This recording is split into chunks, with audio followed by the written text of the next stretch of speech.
Assalamualaikum warahmatullahi wabarakatuh. Hari ini kita akan belajar tentang keperawatan. Nah, keperawatan itu materinya apa saja sih? Nah, kisi-kisi untuk P3K keperawatan terampil atau ahli pertama itu ada kemampuan umum ya.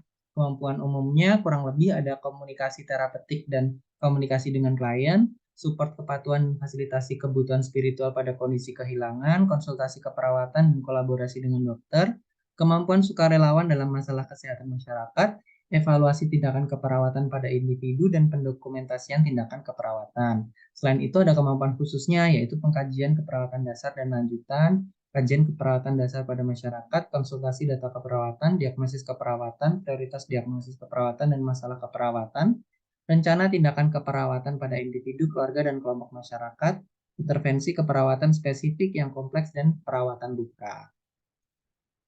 Nah, ada banyak selain itu, ya kita bisa skip aja nanti Bapak Ibu bisa mencari di Google ataupun juga tonton videonya di YouTube. Oke?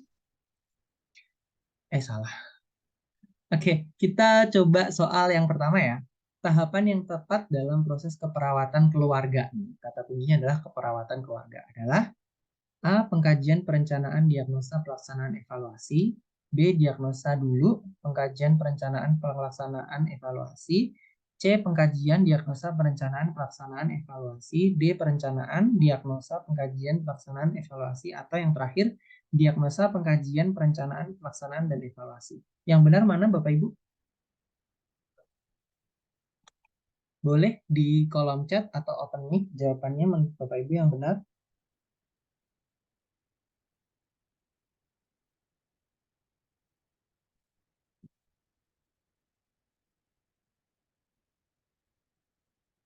Halo? Oke, ada satu yang menjawab. Oke. Yang lain, Ibu Yulfi, Pak Sofyan, Bu Lilis boleh ikut menjawab ya. Jadi salah benar nggak ada hukumannya kayak gitu. Ini kayak dijawab aja gitu. Yulfi A, boleh. Yang lain, ini pada hadir kan ya. Sayang banget kalau nanti belajarnya. Oke, Bu Lilis C, Pak Sofyan. Bapak apa Ibu ya? Harusnya Bapak sih, kalau namanya Sofyan tuh. Pak Sabdani Sofyan. Oke, ada yang jawab A, ada yang jawab C. Jawaban yang benar adalah C, benar. Pengkajian, diagnosa, perencanaan, pelaksanaan, dan evaluasi. Jadi mengkaji dulu, setelah itu memberikan diagnosa, terus merencanakan dari diagnosa itu, melaksanakan hasilnya, terus mengevaluasi gitu. Nah, penjelasannya untuk pengkajian tahapnya itu ini ya, dari pengkajian, diagnosa, perencanaan, pelaksanaan, evaluasi. Pengkajian itu tahapan untuk mengumpulkan informasi tentang keluarga, termasuk data demografi, riwayat medis, masalah kesehatan yang mungkin ada dalam keluarga. Lalu selanjutnya adalah tahapan diagnosa. Diagnosa itu perawat akan menganalisis data yang telah dikumpulkan. Jadi datanya sudah dikumpulkan nih tadi dari pengkajian, terus nanti diidentifikasi masalah kesehatannya itu apa. Terus potensi masalah kesehatan dalam keluarga. Selanjutnya adalah perencanaan. Setelah mengidentifikasi adalah merencanakan tindakan yang perlu diambil untuk menangani masalah kesehatan keluarga tersebut. Nah, ini mencakup perumusan tujuan perawatan dan rencana tindakan. Yang keempat, pelaksanaan atau implementation itu tahapan ini melibatkan pelaksanaan rencana perawatan yang telah dirancang. Jadi kan sudah didiagnosa, diidentifikasi masalahnya, direncanakan, pengen melakukan keperawatan apa, kegiatannya, terus dilaksanakan, setelah itu dievaluasi, seperti itu. Oke, nomor dua, perawat berdiskusi tentang kondisi kesehatan pasien dengan anggota tim medis lainnya, disebut.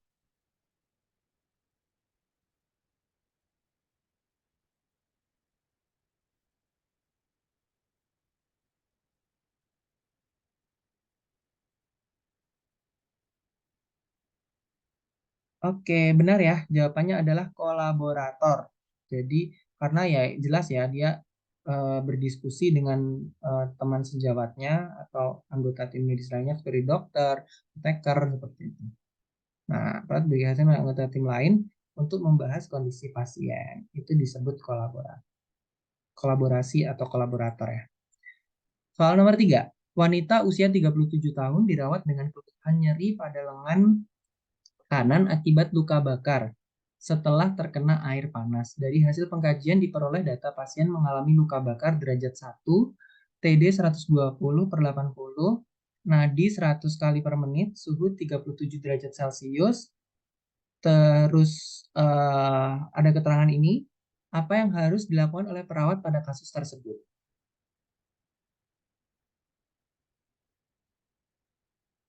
Jawabannya adalah Bu Lilis C. Oke, thank you. Boleh Bu Yulfi atau Pak Sofyan? Ya, lanjut ya. Ya, benar jawabannya adalah C, mendinginkan luka bakar dengan air. Nah, luka bakar derajat 1 hanya mempengaruhi lapisan kulit bagian luar. Luka ini dapat sembuh tanpa penanganan khusus. Hal pertama yang dapat dilakukan yaitu mendinginkan luka bakar dengan air dingin atau mengkompres basah dingin di area tersebut. Nah, seperti itu ya. Proses mendinginkannya ini sekitar 10 menit. Oke, dilanjut. Seorang laki-laki usia 70 tahun dirawat di ruang internis dengan keluhan batuk dan sesak yang semakin berat seminggu terakhir. Pada anamnesa didapatkan riwayat perokok dan didiagnosa PPOK sejak 5 tahun yang lalu. Pemeriksaan fisik TD 150/90, nadi 88 kali menit, terus ada RR 32 kali per menit, edema tungkai. Dari data tersebut yang menunjukkan pasien mengalami cor pulmonale adalah yang mana kira-kira? Apa sih cor pulmonale itu?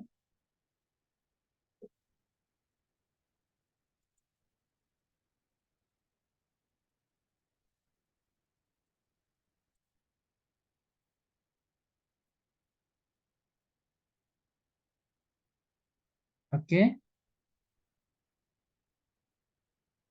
ya jawabannya adalah yang iya, ada yang jawab. Jadi cor pulmonale, kenapa jawabnya edema tungkai ya? Ini penjelasannya. Cor pulmonale adalah kondisi di mana jantung kanan mengalami tekanan berlebihan akibat penyakit paru-paru kronis seperti PPOK. Salah satu tanda klinis yang umum dari cor pulmonale ini adalah edema pada tungkai. Edema itu adalah bengkaknya kaki atau pergelangan kaki seperti itu pada tungkai kan. Nah, ini terjadi ketika jantung kanan berjuang memompa darah melalui paru-paru yang tidak sehat. Jadi karena tadi ya dia perokok, terus paru-parunya nggak sehat gitu. Jadi jantungnya memompa darah dengan lebih keras seperti itu. Jadi tekanan dalam pembuluh darah pulmonalnya itu meningkat seperti itu. Nah, cairannya dapat berkumpul di kaki atau tungkai. Di kaki dan tungkai seperti itu. Nah, kalau jawaban lain itu kurang tepat karena dapat berubah pada pasien dengan cor pulmonale. Edema tungkai adalah tanda yang paling khas. Jadi bisa berubah nih gitu. Jadi nggak pasti yang jawabannya karena tekanan darah atau tadi yang frekuensi nafas gitu. Oke. Seorang yang berperan sebagai pengajar, pemberi bimbingan, penyemangat, role model, dan pendukung pertumbuhan serta perkembangan individu untuk jangka waktu tertentu dengan tujuan khusus untuk membantu trainee memahami dan terbiasa dengan peran barunya disebut apa kira-kira?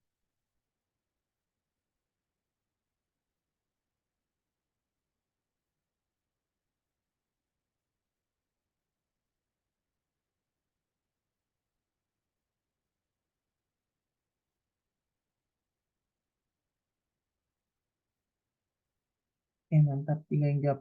Ada yang A, ada yang jawab C ya. Jawabannya adalah C, perseptor ya. Jadi bukan mentor. Kenapa perseptor? Karena perseptor adalah seorang yang mengajar, memberikan bimbingan, dapat memberikan inspirasi, menjadi panutan, serta mendukung pertumbuhan dan perkembangan individu. Untuk jangka waktu tertentu dengan tujuan khusus mensosialisasikan trainer pada peran barunya. Jadi kayak TOT seperti itu. Ya, nih, saya pengajar, pemberi bimbingan. Next, mencuci tangan adalah proses mekanik melepaskan kotoran dan debris kulit dengan menggunakan sabun dan air bersih. Berapa waktu yang dibutuhkan untuk mencuci tangan dengan hand wash?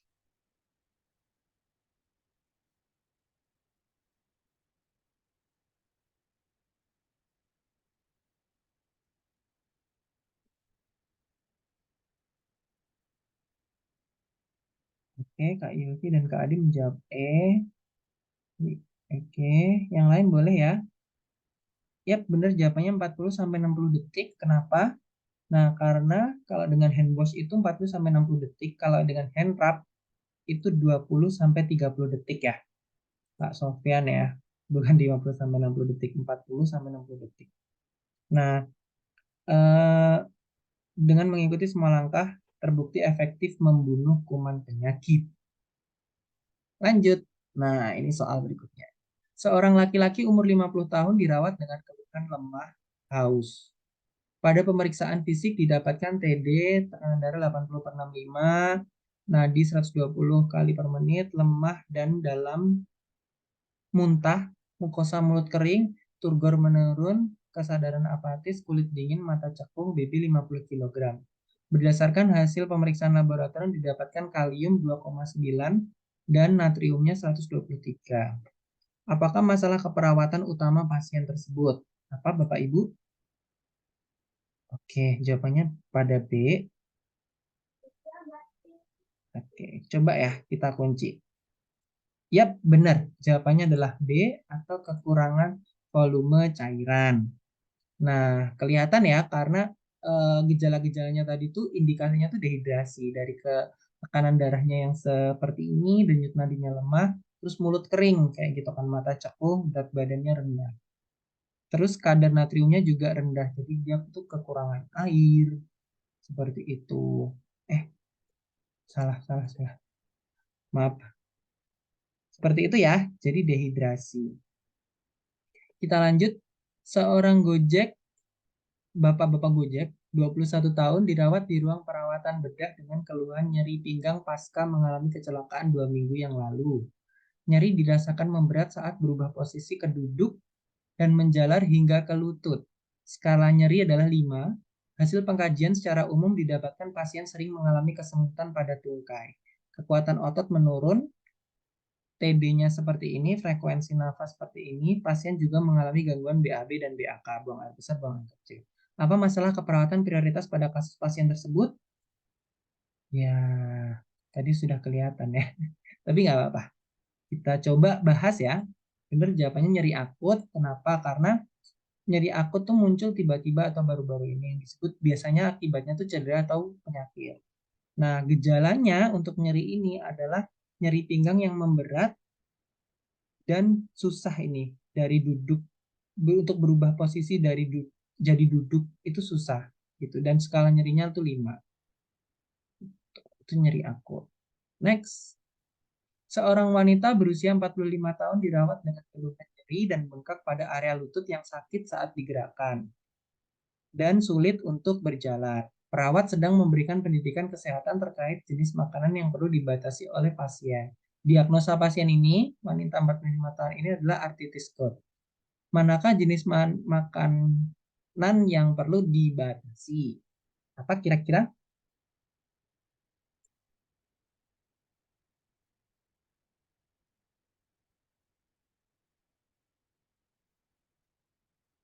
Boleh tahu nggak Bu Yulfi, kenapa kok jawab B? Boleh open mic, Bu? Saya pengen tahu.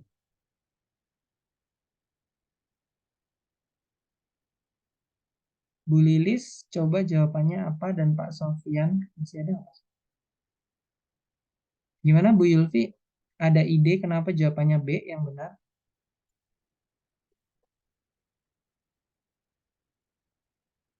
Oke, oke. Saya langsung jelaskan ya. Jadi kalau arthritis gout itu kan gejalanya ini adalah penumpukan asam urat. Nah, asam urat itu em, produk sampingan kan dari ekskresi manusia gitu, dari ginjal. Nah, kalau umpamanya dia makan banyak purin seperti hati dan kerang, itu dapat meningkatkan kadar asam urat gitu dalam darah dan memperburuk gejala goutnya tadi gitu. Jadi sebaiknya mengurangi hati dan kerang. Ini kayaknya soal terakhir. Seorang perempuan 25 tahun dirawat di rumah sakit dengan HIV positif. Keluarga ingin mengetahui penyakit pasien dengan mendesak perawat dan akhirnya perawat memberitahu keluarga. Sebelumnya, perawat telah berjanji kepada pasien untuk merahasiakan penyakitnya terhadap siapapun. Apakah prinsip etik keperawatan yang dilanggar oleh perawat tersebut? Autonomy, confidentiality, veracity, fidelity, dan non-maleficence. Yang lain, silahkan menjawab.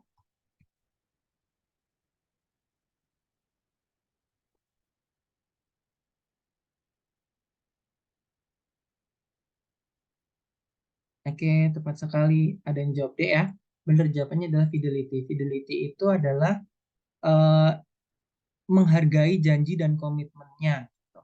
Nah, perawat itu punya prinsip etik fidelity. Ini adalah setiap ada komitmennya dan menepati janji serta menyimpan rahasia klien. Kliennya tuh sebenarnya kan pasiennya ya. Seperti itu. Jadi dia tadi melanggar prinsip fidelity. Next. Oke, itu tadi soal yang terakhir. Nah, buat teman-teman di sini ataupun yang lain, jika pengen ikutan tryout, jenisnya seperti itu tadi ya, buat latihan soal tentang tenaga kesehatan khususnya perawat, bisa join di Crowdjobs, bisa cek nomor handphonenya di admin di 089 535 1291440 atau nanti chat aja admin di Telegram ya. Nanti insya Allah akan kita balas dan kita arahkan ke WA adminnya. Seperti itu, terima kasih buat yang sudah hadir-hadir ini. Untuk materi dan juga video tidak kami share karena prinsip kelas gratis adalah seperti itu ya. Jadi berbagi dan belajar bersama di kelas saat itu gitu. Tapi insya Allah akan kita bagikan di YouTube gitu. Jadi jangan lupa untuk subscribe YouTube channel Crowdjobs. Judulnya juga Crowdjobs ya, seperti ini ya. CROJOBS seperti itu. Kita akan belajar lagi setiap hari Selasa ya, jam 6:30 gitu. Jangan telat karena kita mulainya insya Allah tepat waktu. Kalau hari ini tadi telat setengah jam.